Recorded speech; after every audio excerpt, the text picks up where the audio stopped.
Hello friend, myself Akhil Kumar Rajput. Welcome to my channel technical engineering study. आज के video हम लोग पढ़ने वाले हैं डू व्हाइल लूप के बारे में और देखेंगे कि डू व्हाइल और व्हाइल लूप में क्या अंतर होता है।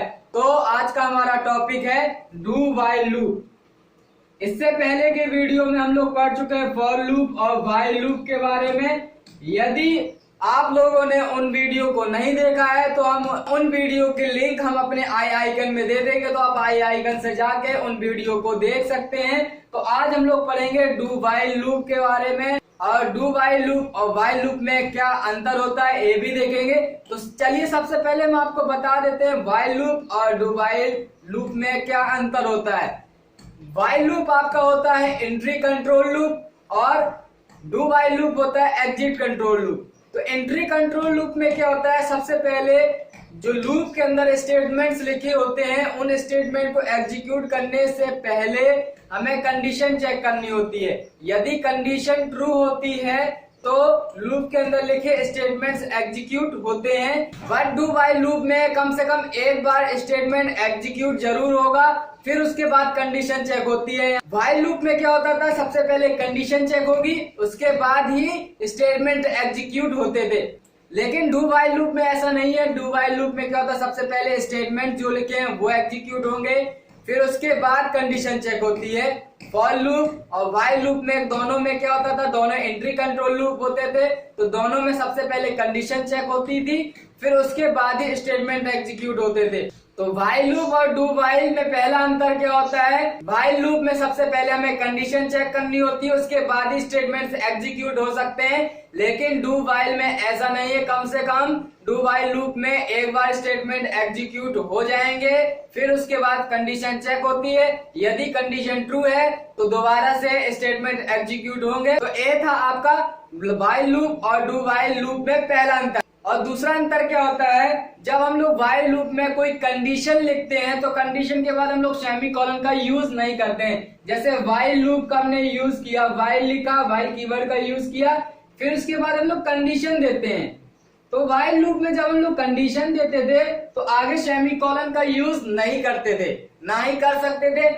जबकि डू व्हाइल में ऐसा नहीं है। डू व्हाइल लूप में जब हम लोग व्हाइल कीवर्ड का यूज करते हुए कंडीशन देंगे तो कंडीशन देने के बाद हम लोग सेमीकोलन का यूज कर सकते हैं। तो दूसरा अंतर क्या है व्हाइल लूप और डू व्हाइल में, कि व्हाइल लूप में हम लोग कंडीशन देने के बाद सेमीकोलन का यूज नहीं करते हैं, और जबकि डू व्हाइल लूप में कंडीशन देने के बाद हम लोग सेमीकोलन का यूज कर सकते हैं। यानी कि व्हाइल लूप में हम लोग यहाँ पे जो सेमीकोलन अगर ऐसे लगा देंगे, व्हाइल लूप की बात कर रहे हैं हम लोग यहाँ पे, तो व्हाइल लूप में कंडीशन के बाद यदि सेमीकोलन लगा देंगे तो गलत हो जाएगा।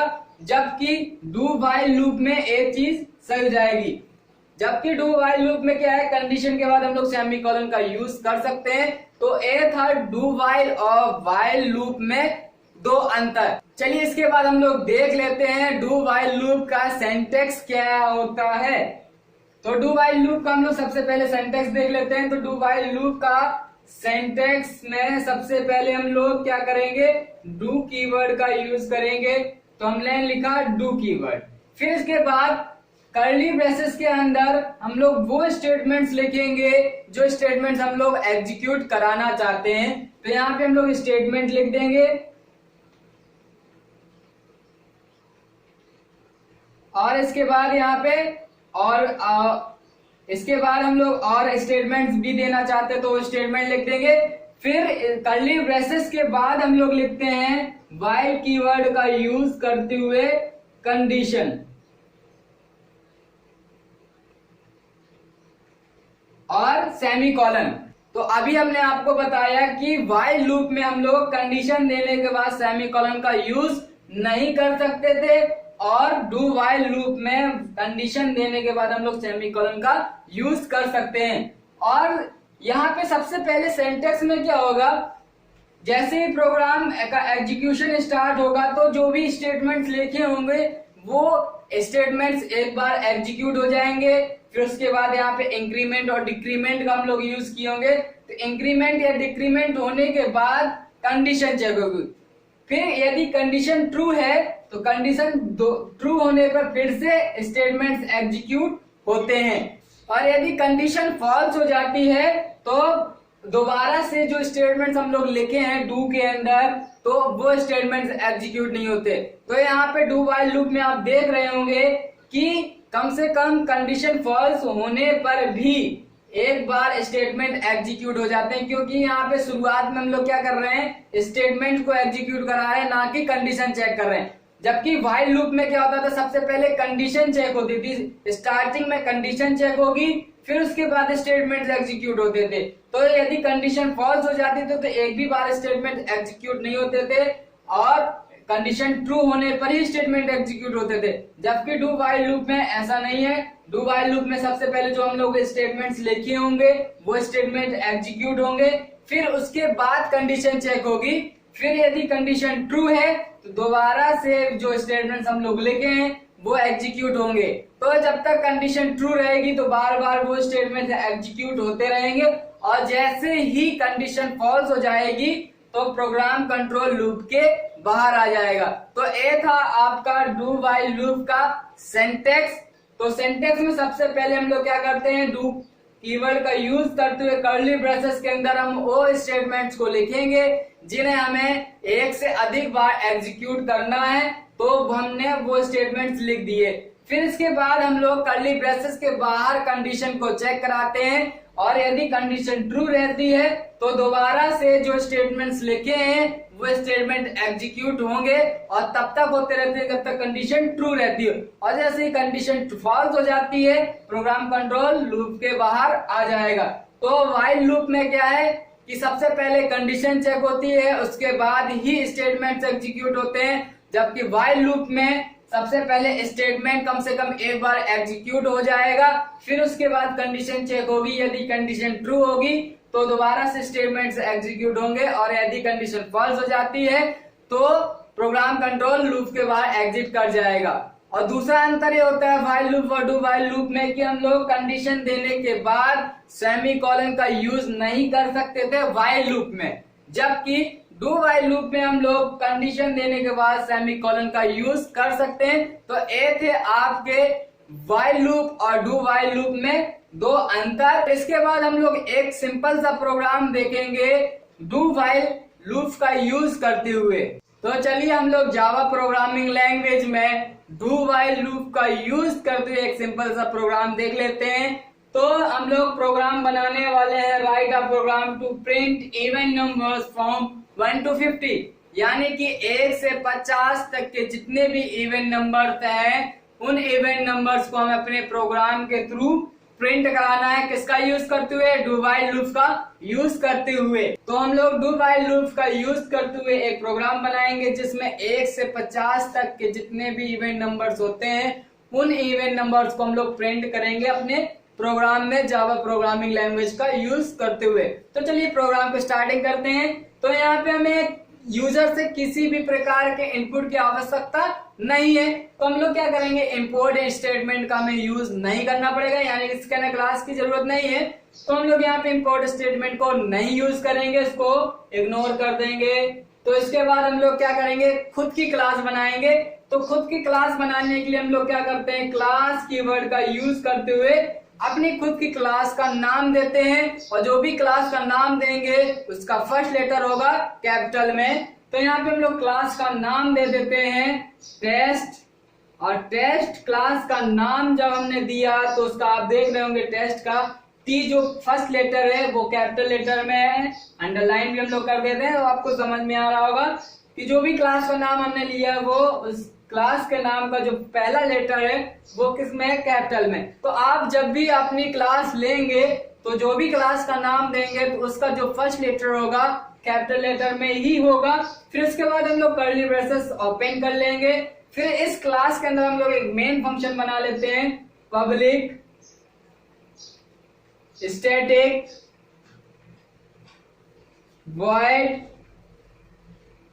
मेन, और पैरेंथेसिस के अंदर स्ट्रिंग args आर्गुमेंट्स भी हम लोग पास कर लेंगे, और सबस्क्रिप्ट लगाते हुए पैरेंथेसिस को क्लोज कर लेंगे।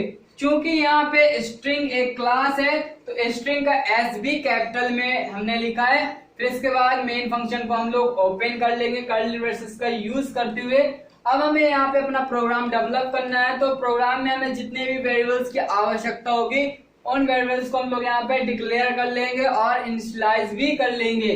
तो यहाँ पे हमें लूप चलाने के लिए केवल और केवल एक वेरिएबल की आवश्यकता है, तो हम लोग वेरिएबल ले लेते हैं। क्या ले? Int I is equal to 2। तो यहाँ पे हमने क्या कर लिया, एक वेरिएबल ले लिया आई लूप को चलाने के लिए और उसको हमने इनिशियल वैल्यू भी दे दी 2, यानी कि जो लूप की स्टार्टिंग होगी वो कहां से होगी? 2 से। तो जो लूप हम लोग एग्जीक्यूट कराने वाले हैं तो उस लूप की जो स्टार्टिंग होगी कहां से हो रही है? 2 से। तो ये हो गया आपका इनिशियलाइजेशन। फिर इसके बाद हम लोग क्या करेंगे? डू वाइल लूप का यूज करेंगे। तो डू वाइल लूप में आपने सेंटेंस में देखा होगा कि डू कीवर्ड के बाद कर्ली ब्रेसेस के अंदर हम उन स्टेटमेंट्स को लिखते हैं जिन्हें हमें एग्जीक्यूट कराना है। तो यहां पे हम लोग स्टेटमेंट लिख देते हैं system dot out dot println, और जो हम लोग वैल्यू जिससे वेरिएबल की हम लोग वैल्यू प्रिंट करना चाहते हैं वो वेरिएबल दे देंगे, या फिर जो मैसेज हम लोग प्रिंट करना चाहते हैं वो मैसेज दे देंगे। तो यहाँ पे हमें आई वेरिएबल में जो भी वैल्यू स्टोर होगी वो वैल्यू हमें प्रिंट करनी है। तो हम लोग यहाँ पे वेरिएबल का नाम दे देते हैं आई और लास्ट में सेमीकोलन यूज कर लेंगे। फिर इसके बाद हम लोग क्या करेंगे? इंक्रीमेंट कर लेंगे आई की वैल्यू में। तो i is equal to i plus 2 लिख लिया और सेमीकोलन का यूज कर लिया। इसके बाद कर्ली ब्रेसेस क्लोज। फिर यहाँ पे हम लोग एक कंडीशन देंगे वाइल कीवर्ड का यूज करते हुए कि आई की वैल्यू 50 या 50 से छोटी है कि नहीं, और लास्ट में सेमीकोलन का यूज कर लेंगे। हमने आपको बताया था, सेंटेक्स में ही बताया था कि डू वाइल लूप में हम लोग कंडीशन के बाद सेमीकोलन का यूज कर सकते हैं। फिर इसके बाद क्या करना है? हमें मेन फंक्शन को क्लोज कर देना है और क्लास को भी क्लोज कर देना है। तो ये था आपका जावा प्रोग्रामिंग लैंग्वेज में डू वाइल लूप का यूज करते हुए एक सिंपल सा प्रोग्राम, जिसमें हम लोग क्या करने वाले हैं? 1 से 50 तक की जितने भी इवेंट नंबर्स हैं उन इवेंट नंबर्स को हम लोग प्रिंट कर रहे हैं। तो यहाँ पे सबसे पहले जो प्रोग्राम का एग्जीक्यूशन स्टार्ट होगा वो मेन फंक्शन के अंदर से होगा, क्योंकि मेन फंक्शन ही प्रोग्राम का एंट्री पॉइंट माना जाता है। तो यहाँ पे सबसे पहले स्टेटमेंट एग्जीक्यूट होगा int I is equal to 2 semicolon. तो यहाँ पे हमने ये बताया है कि लूप की जो स्टार्टिंग होगी वो कहां से होगा, लूप कहां से एग्जीक्यूट करना स्टार्ट करेगा। लूप की स्टार्टिंग यहाँ पे हो रही है 2। तो यहाँ पे हमने आई वेरिएबल को इनिशियल वैल्यू प्रोवाइड कर दी आई इज इक्वल टू 2। तो जो भी लूप स्टार्ट होगा वो कहां से होगा? 2 से। फिर इसके बाद हमने उन स्टेटमेंट्स को लिखा जिन्हें हमें एग्जीक्यूट कराना था। तो डू कीवर्ड का यूज करते हुए कर्ली ब्रेसेस के अंदर हमने उन स्टेटमेंट्स को लिख दिया जिन्हें हमें एग्जीक्यूट कराना था 1 से अधिक बार। तो यहाँ पे हमने स्टेटमेंट लिखा system dot out dot print Elon और आई। तो यहाँ पे कंडीशन चेक नहीं होगी, पहले सबसे पहले क्या होगा? एक बार वो स्टेटमेंट एग्जीक्यूट हो जाएंगे, फिर उसके बाद कंडीशन चेक होगी। फिर यदि कंडीशन ट्रू होती है तो दोबारा से स्टेटमेंट एग्जीक्यूट होंगे, और यदि कंडीशन फॉल्स हो जाती है तो हमारे पास जो भी आउटपुट आया होगा वो आउटपुट हमारी स्क्रीन पे शो होगा। तो यहाँ पे क्या होगा? सबसे पहले स्टेटमेंट्स एग्जीक्यूट होंगे। तो स्टेटमेंट एग्जीक्यूट हो जाएगा, जो भी हमने कर्ली ब्रेसेस के अंदर स्टेटमेंट्स लेके होंगे वो स्टेटमेंट एग्जीक्यूट होंगे। तो यहाँ पे हमने लिखा है system dot out dot print Elon और पैरेंथेसिस के अंदर आई वेरिएबल दे दिया। तो I system dot out dot print LN method क्या करेगा? जिस वेरिएबल को हम लोग प्रिंट करा रहे होंगे तो उस वेरिएबल की वैल्यू प्रिंट हो जाएगी। तो आई वेरिएबल को हम लोग प्रिंट कर रहे हैं, तो आई वेरिएबल में जो भी वैल्यू स्टोर होगी वो प्रिंट हो जाएगी। तो आई में क्या स्टोर है? शुरुआत में 2, तो प्रिंट हो जाएगा आपका 2। फिर इसके बाद क्या होगा? आई की वैल्यू में 2 का इंक्रीमेंट होगा। तो i is equal to i plus 2 लिखा है, तो यहाँ पे जो आई की वैल्यू होगी उसमें 2 का इंक्रीमेंट हो जाएगा। तो आई की वैल्यू स्टार्टिंग में क्या है? 2 है, उसमें 2 का इंक्रीमेंट हो जाएगा, आई की वैल्यू हो जाएगी 4। तो आई की वैल्यू 4 होगी। इंक्रीमेंट होने के बाद फिर कंडीशन चेक होती है, यदि कंडीशन ट्रू है तो फिर से दोबारा से स्टेटमेंट एग्जीक्यूट होंगे, और यदि कंडीशन फॉल्स है तो लूप के बाहर एग्जिट कर जाएगा प्रोग्राम कंट्रोल। तो कंडीशन चेक कर लेते हैं, क्या आई की वैल्यू 50 से छोटी है? यस, आई की वैल्यू 50 से छोटी, क्योंकि आई की वैल्यू हो गई थी 4 जो कि 50 से छोटी होती है। तो कंडीशन ट्रू हो गई। कंडीशन जैसे ही ट्रू होगी तो प्रोग्राम कंट्रोल फिर से स्टेटमेंट्स एग्जीक्यूट करेगा जो हमने कर्ली ब्रेसेस के अंदर लिख रखे थे। तो फिर से स्टेटमेंट एग्जीक्यूट होगा, यानी कि फिर से आई की वैल्यू प्रिंट होगी। तो आई की वैल्यू हो गई थी 4, तो अगली जो वैल्यू प्रिंट होगी आई की वो हो जाएगी 4। चूंकि हम लोग प्रिंट एलन मेथड का यूज कर रहे हैं तो कर्सर तुरंत न्यू लाइन पे मूव कर जाएगा। फिर से आई की वैल्यू में 2 का इंक्रीमेंट होगा, तो आई की वैल्यू हो गई अब, तो आई की वैल्यू अब हो जाएगी 6। जैसे ही आई की वैल्यू 6 हुई तो यहां से फिर से कंडीशन चेक होगी, क्या आई की वैल्यू 50 या 50 से छोटी है? तो कंडीशन यहाँ पे मिल जाएगी ट्रू। कंडीशन जैसे ट्रू मिली फिर से स्टेटमेंट एग्जीक्यूट होंगे, यानी कि फिर से आई की वैल्यू प्रिंट हो जाएगी, तो प्रिंट हो जाएगा 6। तो ये प्रोसेस कंटिन्यूअसली चलता रहेगा। स्टेटमेंट एग्जीक्यूट होगा, इंक्रीमेंट होगा, कंडीशन चेक होगी, कंडीशन ट्रू होगी तो फिर से स्टेटमेंट एग्जीक्यूट होगा, फिर इंक्रीमेंट होगा, फिर कंडीशन चेक होगी।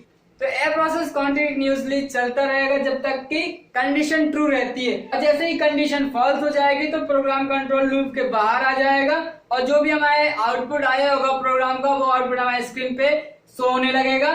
तो ये था आपका डू व्हाइल लूप का यूज करते हुए जावा प्रोग्रामिंग लैंग्वेज में एक सिंपल सा प्रोग्राम, जिसमें हम लोग क्या कर रहे थे, 1 से 50 तक के जितने भी इवेंट नंबर्स थे उन सभी इवेंट नंबर्स को हम लोग यहाँ पे प्रिंट कर रहे थे। तो यहाँ पे क्या हो रहा था कि जितने भी 1 से 50 तक के इवेंट नंबर थे वो सभी प्रिंट हो रहेंगे, 2, 4, 6, 8, 10 एंड कंटिन्यू ऐसे प्रिंट होते जाएंगे एंड सो ऑन 50 तक।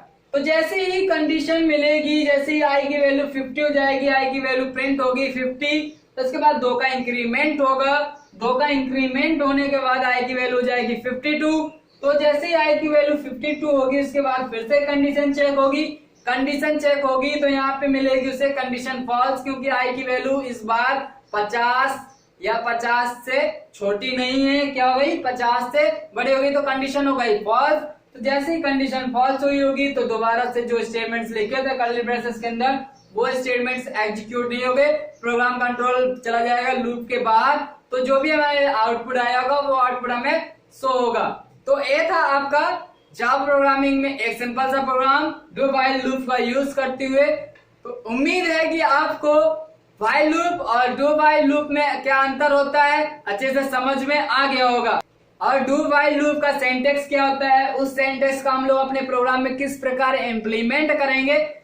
उम्मीद है कि समझ में आ गया होगा। यदि फिर भी आपको किसी प्रकार का डाउट है व्हाइल लूप, फॉर लूप और डू व्हाइल लूप में, तो आप बेझिझक हमें कमेंट बॉक्स में बता सकते हैं। यदि वीडियो आपको अच्छा लगा है तो वीडियो को लाइक और चैनल को सब्सक्राइब करना ना भूलें, और वीडियो को जितना अधिक से अधिक हो सके शेयर जरूर करें ताकि बाकी के स्टूडेंट्स की भी हेल्प हो सके और वो भी अपनी स्टडी को कंटिन्यू रख सकें। धन्यवाद।